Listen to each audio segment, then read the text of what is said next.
Welcome, everybody. Thank you for the introduction. When you think cloud, think Supermicro is the title of the talk today.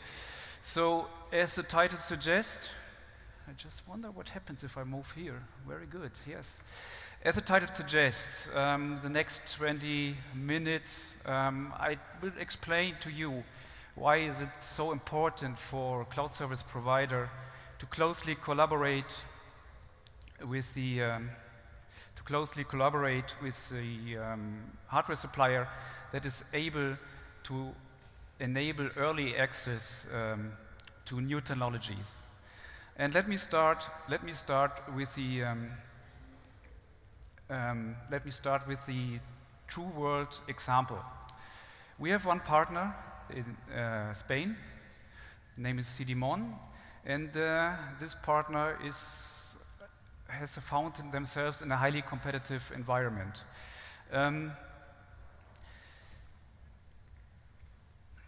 So here I am, yes. They found themselves in a highly competitive environment. The demands coming from their customer base have been very high in terms of security, in terms of reliability, and also in terms of solution quality. And additional challenge was that they experienced a high variations, a highly volatile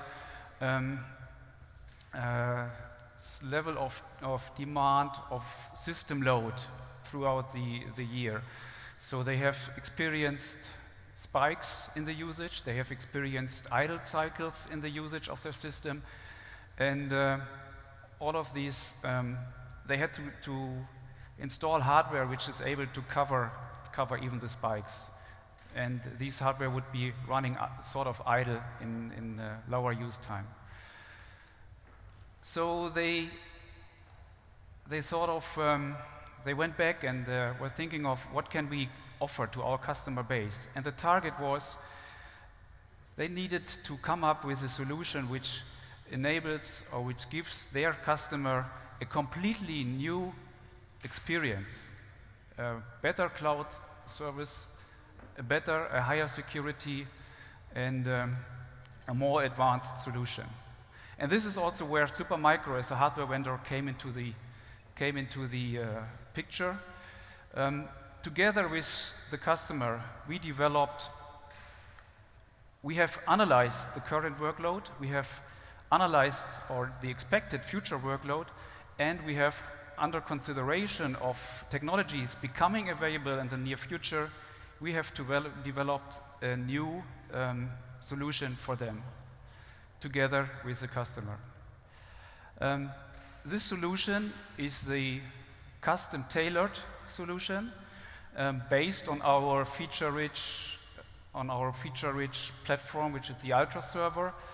The solution included a more or less complete redesign of the entire data center, and we are delivering in total 4 different setups of this server to be able to cover the different workloads coming from customer. The most important part is a 2-tier type of storage, flash-based storage, with Intel standard SSDs and complemented by Intel Optane SSDs as a very fast, non-volatile storage. The result of this new development, actually, they exceeded the expectation. There were direct benefits for the existing customer base, like encrypted storage, like better redundancy, and like higher reliability due to the shorter recovery times. And also, there were benefits for new customers, new possibilities for smaller and medium-sized customers. They could also make use of the offering of this partner, and that actually made the customer base much larger, and it led in the end to a more balanced workload for the systems.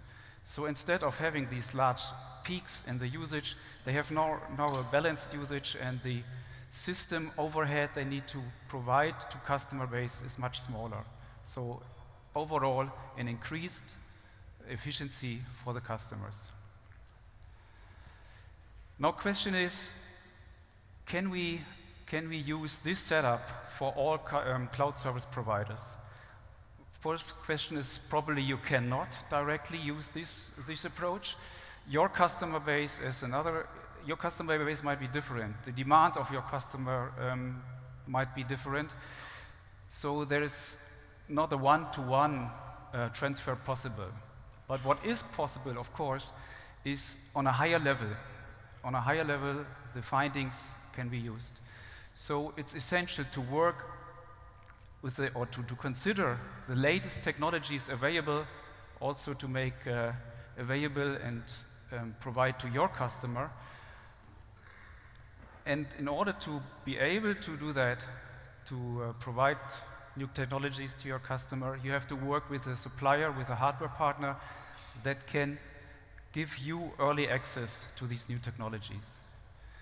And maybe it's also possible, or it's also necessary, to completely redesign your data center like this customer did. New technologies. So we have seen that the key for the success for this customer was considering new technologies in their offering. So this gives me the path to the main topic of this talk. How do we, or which are the new technologies we are expecting in this year? Which are the new technologies we have seen lately?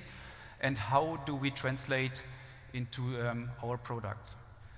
So the first new technology, which will be available next week, there's a launch for the next generation Intel CPU, the Xeon Scalable next generation. It will have up to 28 cores, so no change here, but it will support faster memory.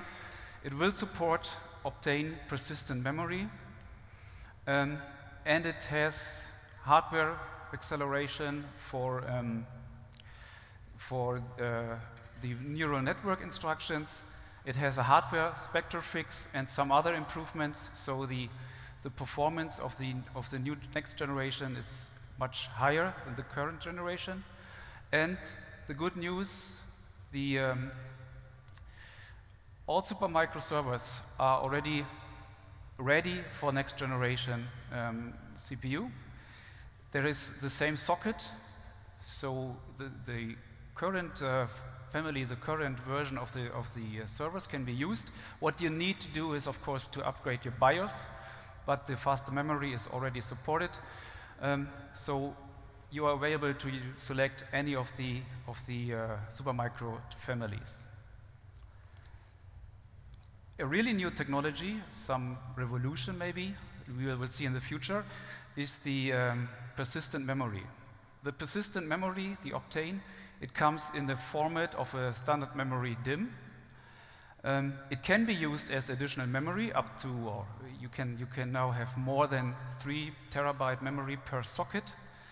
The capacities of these memory DIMMs, or of these Optane memory DIMMs, are starting with 128 gigabyte, where the DDR4 memory DIMMs end with in terms of capacity. And there is, of course, many advantages for your customer, like better services, higher service quality, better redundancy, because your recovery times are much faster, and you can also get a much higher efficiency, so overall cost savings. There are, of course, Supermicro platforms which are already prepared for this new technology. And we have a booth outside. If you want to learn more which servers you can apply, please come to our booth, and we will give you some hints to that. What else? Also, AMD is coming up with a new generation of CPUs in the mid of this year.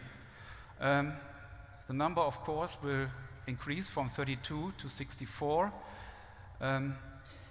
We will have the manufacturing is going down from 40 nanometer to 7 nanometer, And the PCI Express lane, the number does not change, but they will support generation 4. So the speed, the total speed for the PCI Express lanes is actually double from generation 3 to generation 4.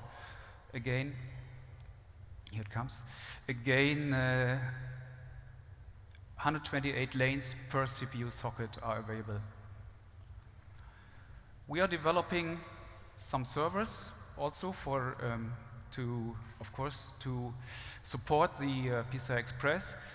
The servers we have already decided to develop or to come out with, also mid of the year, together with the new CPU, is a dual processor, high density solution, the big twin we already have for the current processor generation. We will also have a high density single socket solution, which is called a Twin Pro, and we will also come up with, or we are thinking about developing or releasing some other platforms. Like we will have a GPU platform, which we had requests for from many sides, and if you have demand for a GPU platform based on AMD, please also come to our booth, and then we can, of course, give this development a higher priority. Actually, there's no need to wait for the next generation of AMD processor. Also, with the current generation, we can cover all the workloads. So if we look at different workloads like enterprise, big data, there are actually already 3 platforms which are usable for these to cover and to address these demands, like the Big Twin. This is a high density. The Ultra, this is the feature-rich flagship of the AMD offerings, and the WIO, which gives you multiple options for I/O, and which also supports a very strong storage subsystem.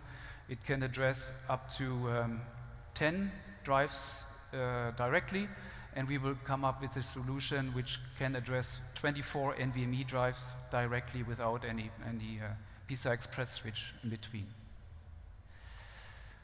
Another emerging new technology, not new, but an emerging technology, is of course the GPU computing, the GPU accelerated computing. There we have seen in the last years, especially for the artificial intelligence and the machine learning, we have seen dramatically increasing demand. But it's not only the artificial intelligence. GPU acceleration can of course also be exploited in the area of scientific computing, HPC. And we are at the stage now that these trainings we have done in the past, these trainings since quite some time, have to be moved to the next step. So what you get from the training, you have to deploy to your client, and this is the inference step. For the inference step, you don't need that high compute power, but you still need a decent level of compute power, and this can be covered by a smaller type of GPU, for example, by the T4. So the T4 is actually very attractive, very interesting platform due to the fact that it's only 70 watts, so we can feed the electricity by the standard PCI Express lanes. And the combination of either the V100, which is still the flagship and the most powerful GPU, and the T4, which is on the lower level. With this combination, we can basically cover all demands, all different workloads for GPU computing.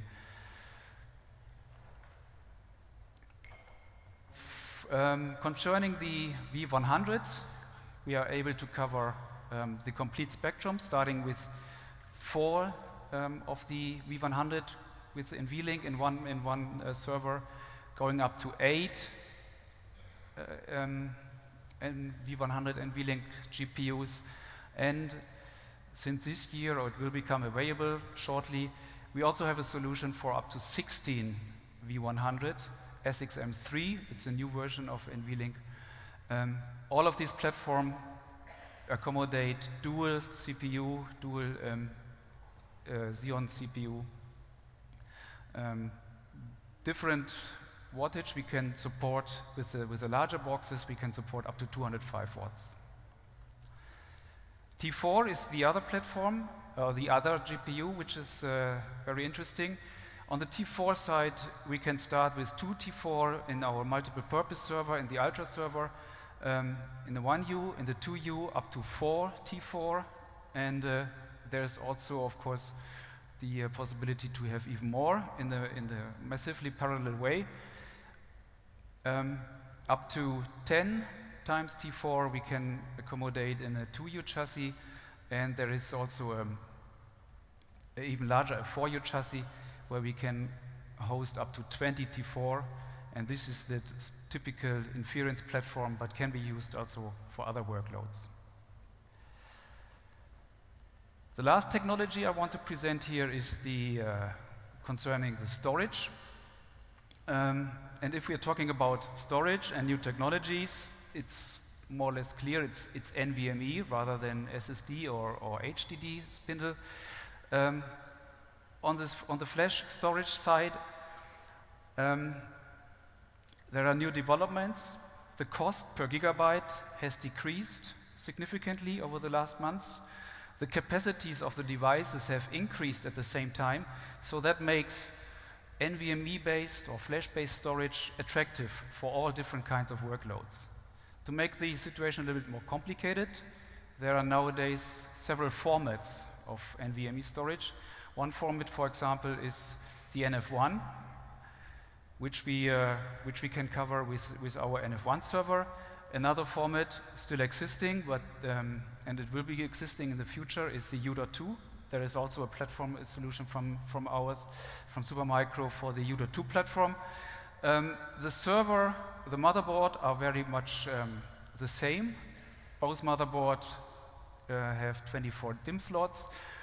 They have dual CPU support, dual socket. So in total, with the 2 socket, we can support in total up to 56 cores. The difference is in what type of CPU are supported, and this is related to the airflow, which can be used to cool down the CPU. In the NF1 has actually a very good form factor for cooling down the CPU, so we can in this server tolerate 205 watts. With the U.2 version, because it's blocking more of the available airflow, we can only support 140 watts. And there is new form factors. You probably remember the ruler. The new sort of next generation ruler is the EDSFF, and they are coming with a long and a short format, and we actually have server solutions supporting both of the formats. This basically ends the part of the new technologies. Now I would like to also highlight which was also mentioned during the introductions. Not only new technologies are important for you as a cloud service provider, you also have to look for how can you optimize your cost. And depending on the customer base you have, on the demand, we have developed a high density platform which is called Microblade. In the 3U form factor, we can accommodate up to 14 blades. There's different versions of the blades. You can have, for example, 14 single processor nodes E2100. If you go to a smaller processor solution, we can have even 4 nodes in one blade for the Avaton. So a very high density in terms of node. And in this chassis, we also have redundant switches, so 2 gigabit switches. We have a management module, and we have enabled the disaggregated design for this server. So disaggregated design, what does it mean? We have been able to separate the compute, so the CPU and memory complex, from the storage subsystem. That means if you're going to adapt your solution to the next generation of CPU, you don't have to exchange the complete infrastructure. You can keep most of the infrastructure, like the chassis, even the complete storage infrastructure. You only exchange the part of the motherboard which hosts the CPU and the memory, because the memory normally needs to be exchanged as well. It's very closely coupled to the CPU. If, on the other hand, you would want to change the storage subsystem, this is also possible by keeping the compute part. So overall, by this approach, you can save your investment costs significantly, because if you only have to exchange the CPU and you keep the rest, you can save up to, depending on the CPU type, 50% is a good number. The density of this solution, I already talked about that. 14 nodes in the 3U with the E2100 CPU. It's a very dense solution, so not much rack space that you need to use for this solution. And the operation, the TCO, is also optimized. The node itself, the chipset, power requirement is very low. And this is combined with a heat tolerance. So this solution is an air-cooled solution. It can stand up to 40 degrees airflow. And so that means you can normally cool down your equipment with the free air, with the air from the environment. And that can give you a very good PoE of your data center. So we have a customer in Silicon Valley who runs thousands, 10,000 of these nodes, and the complete data center PoE is 1.06.